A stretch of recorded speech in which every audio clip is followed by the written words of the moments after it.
сайн бацхан та бүхэнд энэ өдрийн минь. За өнөөдөр 2026 оны 1-р сарын 14-ний 11 цаг 33 минут болж байна. За одоо та бүхэнд миний танилцуулах хэсэг маань за нийтийн тээврийн шинжилгээний хүрээнд нийтийн тээвэр дээр ирж байгаа аливаа санал зүйсэлт болон за гомдол олон талархлыг шууд одоо тухайн бүрд нь одоо системээр харуулах юм боломжийг бол бүрдүүлснээр онцлогтой юм аа. За энэ боломж нь өнгөрсөн хугацаанд бол нийтийн тээврийн удирдлагуудад байсан бол одоо аж ахуйн нэгж байгууллагууд дээр нь давхар мэдээлэл олж notification олж очих юм боломжийг бүрдүүлж байгаагаараа маш онцлогтой юм аа. За одоо та бүхэнд харуулъя. За энэ дээр бол хамгийн сүүлийн байдлаар 2026 оны 1 сарын 14-ний 11 цаг 10 минутанд за энэ талархал ажлын амжилт хүссэн юм талархал ирсэн байна. За одоо энэ ажил маань одоо хэрхэн яаж явах гэдэг талаар та бүхэнд танилцуулъя. За та бүхэн UB Card application дээрээ за тухайн одоо үйлчлэгээ авч байгаа автобус нь за суух үед нь одоо тухайн үйлчлэгээ авч байгаа автобусны чинь мэдээлэл гараад ирнэ. За тухайн мэдээлэл дээр үндэслээд та бүхэн санал хүсэлт болон сэтгэгдлийн юм үлдээх юм боломжоор бол хангагдсан байгаамаа. За одоо яг та бүхэн харж байна. За энэ дээр ингээд ангууд за тухайн тээврийн эсэлтээр санал хүсэлт илгээж болж байна.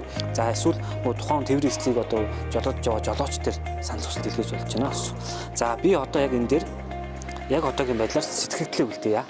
За энэ бол миний харагдж байгаа жолооч маань Лувсан Шарав Минг Жаргал гэж юм хүн байна. За энэ хүн дээр би одоо жолооч өмлөж болно. За танд одоо сэтгэгдэл ямар байсан. За тухайн хоёр төрлийн одоо юу гэдэг гомдол болон саналын төрлүүд байгаа. Тэндээсээ та талархал гэдгийг сонгоод за энэ дээрээ за хэдүүлээ. Ингээ биччихье. За ингэж бичээд илгээ.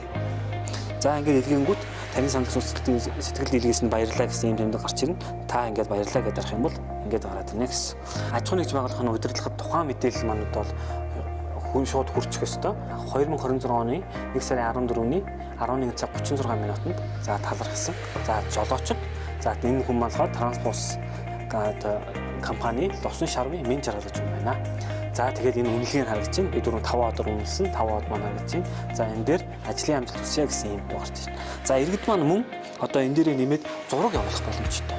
Тухайн орчин нөхцөлийн талаарх ч юм уу тийм мэдээлэл хөрвүүлэх эсвэл зураг явуулах боломжтой.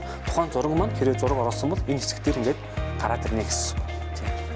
За үндсэндээ бол ингээд нийтийн тээврийн маань шинжилгээний хүрээнд одоо иргэдтэйгээ шууд харилцаа холбоо тогтоож санал хүсэлтийн цог тухай үед нь авах ийм боломжтой ийм шинжилсэн ийм боломж бол нэгээр нэмэгдэж орж ирж байна. Санал хүсэлтийн мэдээллийг маань одоо тухайн бүрт нь авснараа иргэд олон нийтийн илгээж байгаа аливаа гомдол, аливаа санал хүсэлтийг үйл ажиллагаанд нийтийн тээвэр маань шууд тусгаж авах цаашдаа хэрэгжүүлэхэд дөхөм нэмэр болох юм боломжийг бол иргэдэд маань олгож байгаа. Ингэснээр нийтийн тээврийн үйлчилгээ одоо хүртээмж маань сайжирна гэдэгт бол би итгэж байна.